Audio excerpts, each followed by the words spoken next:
I thought all you people be out in tents at Coachella over there trying to rouse up after a windy night. You know, I hope there are some people that were at Coachella here this morning. You're welcome to be here, and we're happy that you're here. So we've been talking a little bit about spiritual warfare, and I know that's an odd term for many of you. Many of you may be new to the Bible, and the whole concept of an unseen realm is slightly odd, but without an unseen realm, none of the Bible makes sense. So if there's an unseen realm, there's probably a battle between the forces of good and purity, which we would ascribe to God. And then there's probably this whole realm of, chaos and anarchy and rebellion against their own creator. The creation rising up against the creator. Strange paradigm. But that's the story of the Bible. So what we've been talking about is how do we engage in spiritual warfare. And Paul gives this kind of metaphor, he gives this analog, and talks about in a very descriptive way what we should do. We should put on the breastplate of righteousness that we looked at, gird your loins with truth, and then we'll talk about some implements of war. War, Christians are crazy war people. This is in the unseen realm. We recognize that our battle's not against flesh and blood. It's not a battle against people. It's a battle against what? Spiritual forces of wickedness in heavenly places.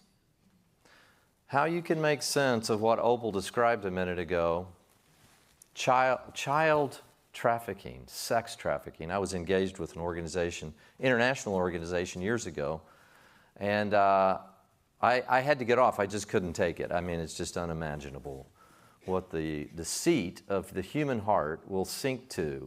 And if you say that that's just a byproduct of the way atoms happen to move and that we have really no control, no free will, no really understanding of making decisions, and consciousness is just a figment of our own non-consciousness. I mean, it just doesn't make any sense. We make decisions. We know it. We intuit that. We know that that's true. But where do those ideas come from? Where do they emerge? They emerged in the garden, and it was the hiss. Has God really said that? I mean, that was the first temptation in the garden. Has God really said you shall eat of no fruit of any tree? You can't, and he already began to slightly twist the word.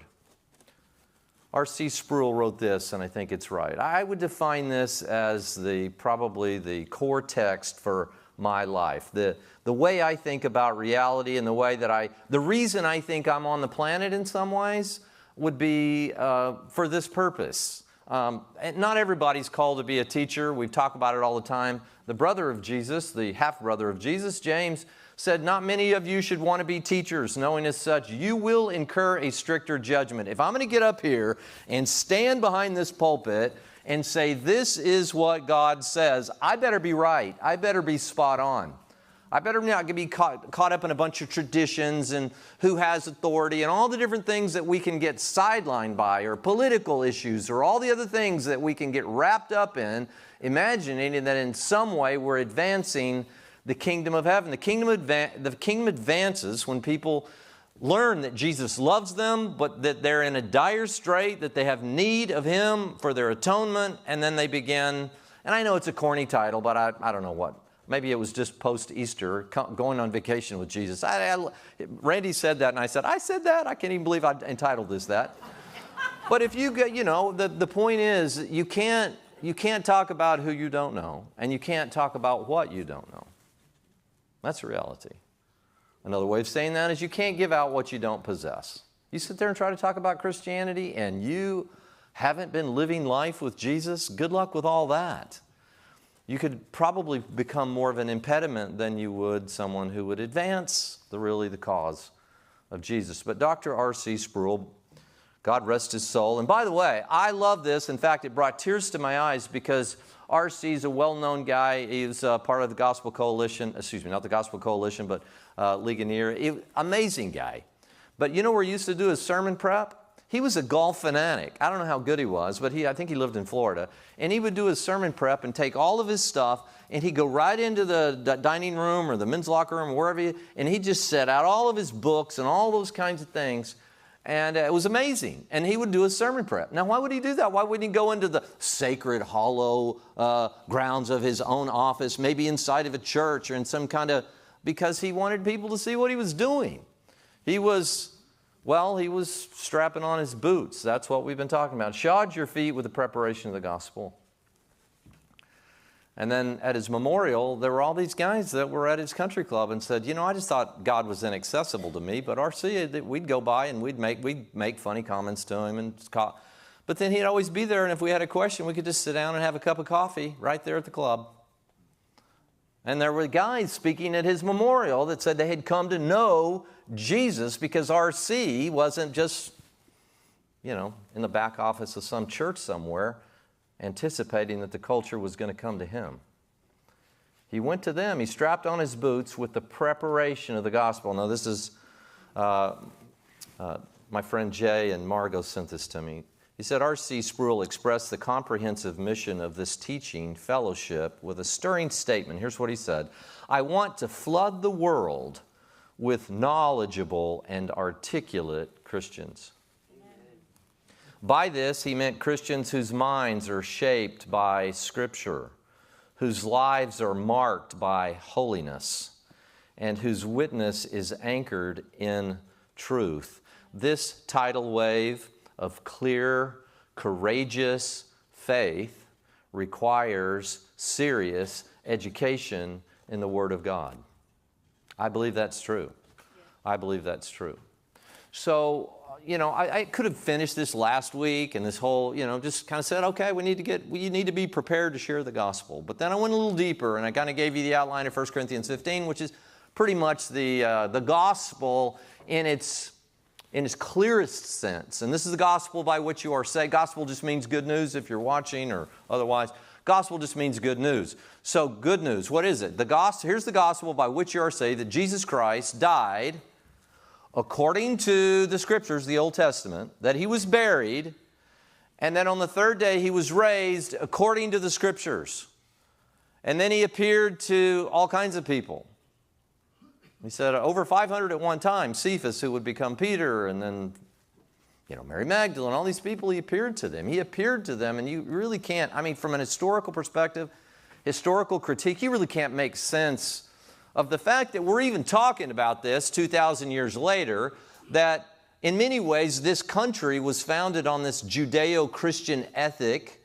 Maybe not all were theists, some were deists, or not all Christians, but many of them were, and they wrote with this idea that to have a country like we have, it's going to need to be established on some agreed upon principles that were not just all random atoms running into each other. So what is it? What is all this? What are we doing here? It's trying to share faith. This is the gospel by which you are saved. Jesus died, He was buried, and raised from the dead. Now, why is that the core essence of the good news? Because He conquered death. That's what we talked about last week. Did I just talk like a little girl? That's what we talked about anyway. So I need to get the point. If Jesus wasn't raised from the dead, then this is just stupid what we're doing. It's idiotic. But if He was raised from the dead, now we have something to talk about. So I want to spend this morning just sharing with you my take on the road to Emmaus. Now, what does my take mean? It doesn't mean anything. Some of this is going to be my own query. But there was an amazing account after, and then this is Jesus sharing the gospel. So Jesus sharing the gospel is probably a pretty good pattern, wouldn't you think? Because He is the gospel, the way He shares the gospel would be an interesting way. The very last chapter of the Gospel of Luke is the story that some of you may know well. It's called the road to Emmaus. Emmaus was about, it says specifically in Luke 24, it's about 7 miles from Jerusalem. And there were 2 disciples. It tells us one of them, doesn't tell us the other one. It was Cleopas. So it wasn't one of the original 12, but it was one of the disciples, because He had many disciples. This was very much a Jewish thing, right? Somehow how it's now a Gentile thing in the mind of my Jewish friends just seems insane, because it was all written by Jews. It was the God of the Jews, the God of Abraham, Isaac, and Jacob. It was through the Jewish conduit that we have Jesus. And I was with a Jewish friend the other day, and I just said, you know, what's really weird for me is not that you would become a believer in Jesus as a Jew, but it's weird that I, as part of the Gentile collective, the non-Jews, who used to do all kinds, you know, my ancestors were sacrificing their children in the fires, and I mean, if you go back far enough, we were worshiping the stars and the moons, and we had no idea what we were doing. And that we would now turn to a Jewish Messiah. Now that seems weird to me. How did Jesus share the gospel? Well, he's sharing it with these Cleopas and whoever the other unnamed was. Some think it might have been his wife, who was Mary, or it could have been just another disciple. We don't know. We're only speculating. Allow me to read the story. And then what I'm going to do, to the great angst of our AV team, I am just going to try to freestyle for a minute. Meaning, I'm going to speculate on what Jesus was talking to them about. We know the context that he was talking about. We know that he was referring to the Old Testament, but what did he say? I don't know, but I'm going to give you my take on it. Are you ready? Luke chapter 24. Let's start here in verse 13. And behold, 2 of them, disciples, were going that very day to a village named Emmaus, which was about 7 miles from Jerusalem. Now, what's interesting is that he died, and then they'd heard these things about maybe he was resurrected, but they didn't know yet. But no, this is before. What's going on here? And they didn't know what was going on. They didn't know how to parse it. They did not know how to understand it. There's all kinds of rumors spreading that he's raised from the dead. And what happened? Where is he? What's going on? What I find interesting is that they were headed away from where all the action would have been. Now, had they really understood this, they probably would have stuck it out in Jerusalem. Many of you, maybe you're on a road to Emmaus, which is I'm kind of moving away from the God thing. I'm not into institutional religion. I'm not into, okay, I mean, I get it. But just before you make your full sojourn towards Emmaus, walking away from the very presence of, at least from their minds, the temple was in Jerusalem. The Holy of Holies was in Jerusalem. Like if God had an office, that's where it was. And they were headed the other way. Okay. But what happens? And they were talking with each other about all these things which had taken place. And while they were talking and discussing, Jesus himself approached and began going on vacation with them. I got to work that back in. But anyway, they were traveling together. They were traveling together. Have you ever had somebody who said, oh, we just got back from this greatest thing. We've got to show you all of our pictures. And you go, oh, great. You know, in the old days, you know, they had the little card thing, the slides, what do you call it? You know, they push in the slides, like ching, ching, ching, ching, ching, ching, and you'd have to go up and set up. My grandfather had this, you know, set up a little white thing, and you had a screen that came up, and then you had the slides, and these are the slides, and here we are, and this is that. And you're going, oh, fantastic. And, you know, if it's pictures of people, at least you can mock the people. No, you wouldn't mock the people, but pictures of just places. And you're like, well, now we would say I can look at that on the internet. But anyway, by the way, if you want to show me your vacation pictures, I will love it. I just want you to know right now, I will love it. And I mean it. I will love it because it's important to you and you're important to me and all that kind of thing. So, Jesus approached and began traveling with them, but their eyes were prevented from recognizing him. Now, I don't know how that works.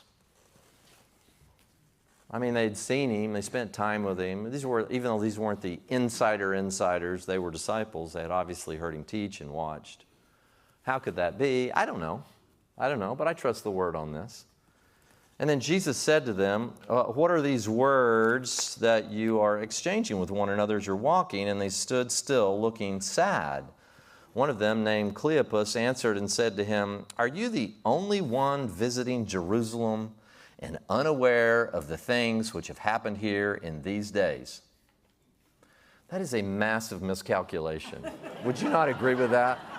Are you the only one? I mean, where have you been hiding? I mean, this is this talk of the town. You know, just a little over a week ago, we were chanting Psalm 118, and he came in on a donkey for some strange reason. Zechariah had seen it, and we were blessed is he who comes in the name of the Lord, and we just knew he was going to take over our Roman dictate, give us our nation back, and let us have some sense of sovereignty. And then just a few days later, he's dead. And now they're talking about this resurrection thing. And he said, what things? Jesus, this was the plan from the beginning. And they said to him, the things about Jesus, the Nazarene, who was a prophet, mighty indeed in word in the sight of God and all the people, and how the chief priests and our rulers delivered him to the sentence of death and crucified him. But we were hoping that it was he who was going to redeem Israel. Indeed, besides all this, it's the third day since these things happened. But also some women among us amazed us, and they were at the tomb early in the morning, and they couldn't find his body, and they came and, well, they were saying that he had seen a vision of angels who said that he was alive, and some of those who were with us went to the tomb and found it exactly as the women also had said, but, but him they didn't see, and he said to them, O foolish men and slow of heart. Now, so Jesus, they've just described what should have been apparent, but obviously couldn't be. The entire Old Testament was pointing to this moment in time. The death, the burial, and the resurrection. Literal resurrection. Not, we put his name on a building and now we remember him and in that way he's been resurrected. No. Eating fish, engaging, walking with you. And maybe you're here watching today and you're saying, I've been walking away from this whole thing a long time. And I will say right now, possibly Jesus is engaging you, and take this as your little road to Emmaus moment. Take it for that. Jesus came after me. I wasn't chasing after. I used to tell, I've said this to some of you before, when I'd tell my testimony, and that's what we looked at last week, they overcame by the blood of the Lamb and the word of their testimony. My testimony used to be, I just had to really figure all this out, and, I went through this horrible deal, and I left the Vintage Club, 35, 38 years ago, and went out and started playing the Nike disc, and I was going to figure out whether God existed or not. Now I look back, and I just say, that was my perspective. But looking back, I'm like, he was chasing me down. I was going away from Jerusalem. He came after me and began walking with me. This is what just happened right here. That's the way he is. Maybe you're watching by television. He's coming after you. You say, well, that's pomp and circumstance, and that's okay. Maybe you see it that way. Some do. Some see it as that moment. O foolish men and slow of heart to believe in all that the prophets have spoken, was it not necessary for the Christ to suffer these things and to enter into his glory? Now listen to this. How did Jesus strap on his boots with preparation of the gospel? Well, he was walking. Then, beginning with Moses and with all the prophets, Moses is... It's attributable to Moses, Genesis, Exodus, Leviticus, Numbers, and Deuteronomy, which would be the Torah or the Pentateuch. So when you talk about Moses, you're talking about the first 5 books. And then the prophets and the history and all the other things, that's pretty much the rest of the Tanakh, which would be considered the Old Testament. And again, and I'm sorry, I just got to say this all the time because we always have new people. Please understand there's no scholarly debate about this, really. The Old Testament was well in advance of the time of Jesus. We had copies in Greek already called the Septuagint. Please understand that this is not some remote councils hundreds of years later with guys in pointy hats making arbitrary decisions about something they didn't understand and making up stories to come up with a religion. This was in place almost 200 years before the time of Jesus. So when Jesus is talking about with Moses and all the prophets, they knew exactly what he was talking about, and he explained to them the things concerning himself in all the scriptures. In other words, what he's claiming. Again, and in John 5, he did the same thing. If you believe in Moses, you believe in me because Moses was writing about me. Now, this is either a sizable psychological disorder, megalomania. I mean, this is insanity to say that they allude to me in kind of a nondescript way on occasion. It's one way to couch this. But to say everything in the scriptures Those first 39 books, from Genesis to Malachi, all that Moses wrote, all that the prophets said, they were talking about me. Amen. That's insane. Or it's true. And they approached the village where they were going, and he acted as though he was going to go further, and they urged him, saying, well, stay with us. It's getting toward evening, and the day is now nearly over. And so he went to stay with them, and when he had reclined at the table with them, he took the bread, and he blessed it, and breaking it, and we're going to do that towards the end of the day in a symbolic way, he vanished from their sight. And they said to one another, that was odd. What's for dessert? No. I mean, you had to realize, what is going on here? And he said, were not our hearts burning within us while he was speaking to us on the road, while he was explaining the scriptures to us? How do you prepare to share the gospel with somebody? Answer the questions they're asking. Ask them some questions. If they're not asking questions, just love on them. At some point, they may trust you enough, but you can't give out what you don't possess. So should you become a person who can tell the gospel, which is really what that means, to tell it. It's a story. It's not just here are a few bullet points. It's a story. So my question to you this morning, and I don't have time to go into this in any great depth, and everyone said, amen. And so allow me to say, I'm fascinated. I would have given anything to have been there and listened and just to see what Jesus actually pulled out. I mean, they only had 7 miles. It would have had to have been 7,000 miles, which is about one trip around the earth, times 7, because all of it was talking about him, and in nuanced ways, and in ways that had great specificity. And people in our culture don't know this. Now, it's rare, although I've had this opportunity at various points, to maybe get someone who doesn't believe in Jesus, and you're able to unpack some of this. However, it's vitally important in a context like what we find ourselves in today, which is in a church body, and people who want to believe might even consider themselves to be believers, but based on the way they look at their lives, they said, if I really believe this, I don't think my life would look like it looks right now. And the way that I became so passionate about Jesus was not that I had already believed in him. I had already said the prayer, gotten baptized, done whatever I was supposed to do. But then I went through just kind of a long season of just, all right, well, I'm going to heaven one day, back to my life. But it was this kind of conversation that we're going to have, freestyle here, at least what Jesus could have said, that has given me an intellectual anchor and given me the passion. And I'm like, well, there's no way I can go back to the life I used to live. And I'm just talking about moral infraction. I'm talking there is no way I could go back to the life I used to live. There is no way I could consider anything more important than it's seek first the kingdom of God and his righteousness kind of stuff.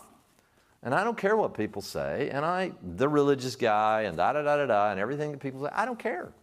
Because when I got a hold of this, and I would say in the context maybe of this road to Emmaus kind of stuff, is what I'm talking about, all right? So what might have Jesus gone through? He said he went through Moses and all the prophets and everything that was spoke about him in the scriptures. Well, obviously, it wasn't everything, because it would take, like I said, it would take months and months and months and months. But some specific things, so what would it be? He said Moses, and that's what it says, beginning with Moses, beginning with Genesis. Well, Genesis 1:26. Let's create man in our own image. You have a plurality of the Godhead there. Even if it's the heavenly host, there's still an unseen realm, and we're created imago Dei. Jesus is there. I guarantee you Jesus said, yeah, I was there. I'm part of the Father. And by the way, people really struggle with the idea of the Trinity. Maybe many of you here. I don't know if I can buy that whole Jesus was God stuff. Well, wait a minute. This is an ontological question, meaning what really makes for being. So let me give you quick, and I did this once this week, and I think it's a way you can think about it, the Trinity. So we are all human beings, correct? Yes. So, however, as a human being, that is my ontological essence. I am a being that is also human. But within that, we're not all the same person, are we? We're not all the same person. In fact, we can be submitted to one another. I'm not the boss of this. People think I'm the boss of this and I have all control. I don't have control, very little here. We have oversight. We set it up that way, right? We have people in charge of the finances. And so if you lose if we play for $1 on the golf course and you lose it, don't say, I'll just throw it in the plate. I don't see that money that comes in here. Why? Because I am submitted to, that was a pretty good joke, by the way. Nobody got it. Why? Well, because I never lose. No, so what I'm saying is, I never win, I mean. So what I'm saying is, if you look out this and you go, well, there are trustees, they're over the fiscal aspects of the church. They're governing authority. There's pastorals, this. But we also have elders. This is an elder-led church. That just means there's older people, mature people who have been walking with Jesus a long time, and they make decisions, right? And I submit myself to the elders of this church. I'm not the boss of this church. I have input into this church, but in the end, God's the boss of this church, and He speaks through a collective, which are elders. But right now, I am functionally submitted to some elders. And even though I'm one of them, but I'm a voice, but I'm not the only voice. So in that way, I'm submitted to them. So when Jesus says the Father is greater than me, everybody says, well, see, He already says that the Father's greater. Well, wait a minute. So if I'm a human being, think of them as being God beings. Well, He's a God being, Father's a God being, Holy Spirit's a God being. They're all God beings. That's their ontological status. That one would be submitted to another or have different roles, or even appear differently, is not unusual if you understand functionally what's going on. And that explains the Trinity in a real short kind of, the essence, and this is what this is not something guys just made up in a council. This is what the Bible teaches. I'm a human being, and we have all kinds of diversity, and this and that, and some are submitted to others, etc., etc. It's the same in the Godhead. The essence, they're all God, though. But the Father's not the Son, and the Son's not the Father, and the Father's not the Holy Spirit, even though He's Spirit. I know. My brain kind of goes a little crazy there. So what is He going to talk about? Genesis 1:26. And you finish up with chapter 2, and everything was good, everything was good, everything was good, and then it was very good. Great, everything was great. But then chapter 3 hits. The fall. They chose autonomy. They chose to rule their own lives. They chose to eat from the tree of the knowledge of good and evil. And then, what happens? He covered them in skins. That's the first blood sacrifice. And then He pronounces that the seed of the woman will crush your head, Satan. That was the cross. There is no doubt that Jesus, I am pretty sure about this one, that Jesus would have gone back on the road to Emmaus and said, look, don't you understand that this Satan figure was going to clip the heel of the seed, but then he would rise up and crush the head? That's the whole gospel. That's what happened in Jerusalem these last few days. You're just not aware of it. And that was the 3rd chapter of the first book of Moses. Now, you can go on, and we can talk about every chapter, virtually every verse, and it would fit into a cosmic narrative with Jesus as the centerpiece of everything. That's the story. We could go on, we could go to Genesis 12, and I've skipped a lot there, but just as a function of time. And it's called the Abrahamic covenant. Abraham, here's the deal. Leave your people, go to a place that I will show you, and then in your seed, singular, not plural, all the nations of the earth are going to be blessed. Oh my gosh, what does that mean? And he left, and seed, and who was it? And it's going to be through Isaac, not Ishmael. And if you understand that, you'll understand everything that's going on politically right now in your global village that we now live in, which would be Ishmaelites, mostly that Arabian Peninsula, mostly Arabic-speaking people. Most are Muslims. That's a descendant of Ishmael. And again, I won't get into the fullness of the history there because it's complex in many diverse ways. But once you understand, and then Isaac, so Abraham, Isaac, and Jacob, not Abraham, Ishmael, and whoever. I mean, there's the difference, and that's why you had the people flying into buildings on 9/11. That's why Iran, that's why Israel, that's why this conflagration in the Middle East. It's all there. But Jesus is going to be at the center of that too. And so in the seed, who's the seed? Jesus said, well, I'm that seed. And by the way, it's not just about the Jews. It's about the whole earth. It says it everywhere. So that's just, we're not even out of Genesis. We could look forward. We could see Genesis 49 and the blessing, and it's going to be the scepter that's going to rise out of the tribe of Judah. Jesus had to come out of Judah. Exodus, go to Exodus chapter 3. Who's at the burning bush? The angel of the Lord. Is this a Christophany? Is Jesus there? Potentially, I would say yes. Exodus 12 is an example. That's the whole story. Church at the red door. Somebody said, hey, somebody told me this week, they were over at one of the clubs, and they said, that guy's a cult leader over there at that red door place. And I said, look, what is it? Church of the red door is predicated on Exodus 12. You know, take an unblemished lamb, slaughter it, put the blood over the doorposts of your life, and you'll be passed over in judgment. We now call it Easter, but it's really just Passover, a fulfillment of the spring feast. We're just in Exodus. And we can just go on and go, and the tabernacle and the way it was constructed, and the Holy of Holies and the holy place, and how blood and the whole sacrificial system was pointing to Jesus. There's no question he would have talked to him about that in a more articulate and engaging way than I am. However, I would have loved to have been there with Cleopas. It would have been fascinating. Genesis, Exodus, Leviticus. Leviticus 17, the life of the flesh is in the blood. It had to be a blood deal. It always had to be a blood deal. Leviticus 23, the feast, the spring and the fall feast. Jesus was crucified on Passover. He was raised 3 days on Feast of First Fruits, which is a picture and a celebration of seeds that died and came exploding out of the ground. Do you think that's a coincidence that Jesus was raised on the Feast of First Fruits and killed? And they weren't yet to Pentecost, which would have been the third spring feast, and all this was in Leviticus 23. Did he talk about that? I don't know.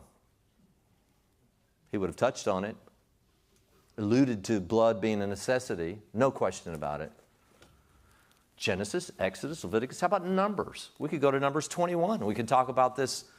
It said that the God sent fiery serpents among them, and then make a bronze serpent and put it up on this standard. We talk about it all the time. And he became sin. He who knew no sin became sin on our behalf, that we might become the righteousness of God in him. He said, look at that. And then people go to say, that couldn't have been Jesus. It was a serpent. That's Satan. He became sin for us. And as they marched through the camp, you can see this, as they marched through the camp, what happened? Wow. Amazing. We're healed. We don't die. We don't die. We live. Right? All that's pointing. Actually, Numbers 16. Numbers 21, Numbers 24. I mean, we could just stop in Numbers. We could spend the next 5 weeks here. Yes. Deuteronomy chapter 18. I said 21, it's 16. Deuteronomy chapter 18. I'm going to raise up a prophet, and whoever doesn't listen to this prophet, well, they'll be cut off. So you wonder, during the time of Jesus, they were all looking for the prophet. And Jesus said, who do men say that I am? The prophet, Elijah. They don't know who you are. A resurrected John the Baptist. And Jesus is the prophet. But if you flash forward, and again, I'm skipping so much, but that's just the Pentateuch. That's the first 5 books. And we could have, again, that was just a high pointing. So I'm wondering what Jesus said on this road to Emmaus. And you can't unpack it all, but you can unpack something, and it might be very appropriate in a conversation you might be having with somebody who's in your family or somebody.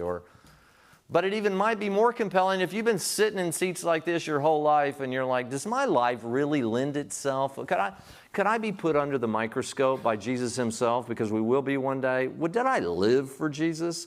Well, maybe you weren't intellectually compelled enough. Maybe the preparation of the gospel hasn't penetrated your heart yet, but maybe it is right now. Awesome. Awesome. You can go on. Joshua. This was another Christophany.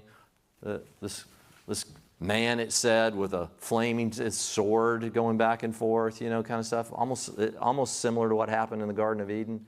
It didn't say he was going back and forth. It just said he had a sword. And Joshua like, who are you for, us or all these other people? And he said, neither. By the way, that's very Jesus-like. Who are you for? Republicans or Democrats? Neither. White people or black people? Neither. I'm for all of you because I came to die for all of you. And you're all the offenders and you're all the oppressors and everybody's claiming everything. But in the end, you all are fallen away from the loving, living God. But I am your path back. And maybe he went down that road. Maybe we'll just jump to the Psalms. Or 2 Samuel 7, at least, the Davidic covenant. I will seat someone, David, and he will be a king forever and ever, the forever king. Wouldn't that necessitate resurrection if he did die? How can you be a king forever and ever if you're not resurrected? They asked Jesus about that too. He said, I'm the God of Abraham, Isaac, and Jacob. He's not the God of the what? The dead, but the living. And they were puzzled by that. So what else do we see? Well, we see all kinds of things. Let's just go to the Psalms real quick. And again, high pointing. Psalm 16, I will not allow my Holy One to undergo decay. That's good. And that was repeated in Acts chapter 2. Psalm 22. What happened there? It's talking about all the nations coming in. This is an amazing statement. All the nations? This is that's just not even possible. I don't get how that works. And it said they're going to have to pierce him in Psalm 22. And then it picks that up again in Zechariah 12. They're going to look upon him whom they have pierced. And they will weep and mourn for him, talking about the nation of Israel. And that's already happening in your lifetime. Jewish men and women are falling down on their knees and mourning over the fact that they were complicit with the killing of their own Messiah. And somehow it forced it all around the world. But Isaiah had seen that too. They're going to stumble over the stumbling block. Isaiah chapter 8, Isaiah 28, stumbling over the stumbling stone. They had all seen it. I bet Jesus is having this conversation with Cleopas and the other, and I bet they're wondering, how did this happen? How did we miss this? Isaiah 6 says that they have ears that are dull and they're not going to be able to hear. God had already said that, well, the nation of Israel as a whole, not all, but the nation of Israel as a whole is not going to be able to see it. They're going to be too stuck in their traditions. They're not going to be able to see the simplicity and the beauty of the Messiah, but he has arisen, and their hearts are burning in them. Of course their hearts were burning in them. I hope your hearts are burning within you. Could this be true? Why would you want it not to be true? Is it going to die and disappear forever? Put your name on a building? Who cares? Please. Psalm 69. Psalm 110, the priest, right? The high priest forever. So he's the prophet, he's the priest, and I'm sure Jesus is saying, I'm everything. I'm the intermediary, I'm the prophet that they were expecting, but I'm also all the animals that were slaughtered, especially the unblemished lamb. But of course I had to be raised from the dead. How could it be otherwise? And then, we're not even the prophets yet. Isaiah 9, there's going to come one. Where? Specifically we talk about this every Christmas. Out of Zebulun and Naphtali, and they're going to see a great light, all those people who lived in darkness. And what are they going to call him? Wonderful Counselor, Mighty God, Mighty God, a person? You don't think he would have explained that? Or gone back 2 chapters and said there would be a virgin that would be with child? Alma, in a Hebrew. They would have used a different word had it not been just for a young woman. Alma, it had to be. There's no way he didn't talk about Isaiah 52, latter parts in 53. No way. A sheep that's led away to slaughter? And wouldn't defend himself? And he took the stroke that was due us? This is 700 years before the time of Jesus. You don't think he would have been telling them, who do you think that was going to be? That was me. I had to take the stroke that was due you. Jeremiah, Lamentations, Ezekiel, it's everywhere. It's all there. We could just, Isaiah, just over and over. Of course he had to die. And then you even get down towards the end, just as a function of time, the Old Testament, and you get, well, it was about the time of, about 700 years before, but well after the time of Moses. So about 800 or so years after the time of Moses, and you get Micah, and that he'll be born in Bethlehem. Bethlehem? What? That was a nothing town. Nothing town. And his comings and goings have been from all of eternity. Death would not have been able to hold this one down. Now, if you come to second service, I'm sure all these will be different. Laura, who's head of our hospitality team, which she's so gracious. Is she here? Laura, are you here? She's not here today? She finished it. Oh, good. We can talk about her then. Okay. She came in Saturday, just be concerned. She sits through 2, and she says, they're never the same. I said, this is even going to be worse. It's so clear. Tribe of Judah, when he's born, Daniel, son of man, all authority been given over to him, the exact day that he would have to die, fulfilling the spring feast, fulfilling the sacrificial system, fulfilling the prophet, the high priest, the king coming riding in on a donkey, Zechariah 9, on and on and on. And here they go, walking along, and they thought it was all over, or maybe they'd heard something, but it didn't make any sense to them. And so that's Jesus. And what he's doing to you, whether you're aware of it or not, right now, there's an opportunity to say, I'm on my own personal road to Emmaus. And I want to find all these details out. That's smart. Because maybe Jesus is right into your living room today, or maybe you're listening on podcast, or maybe you're live streaming, or maybe you're here, or somewhere you see this years down the road, and you're like, you know what? Jesus just saddled right up against me, and I wasn't looking for it or asking for it. All I know is that something was burning on the inside of me, and I can't keep, pursuing the insignificant things I'm pursuing. Really? If my ultimate thing I was pursuing was chasing a little white golf ball around, and that was going to be my retirement, make sure I could go on vacation and go, a little bit of here and a little bit of there, and maybe have a nice home.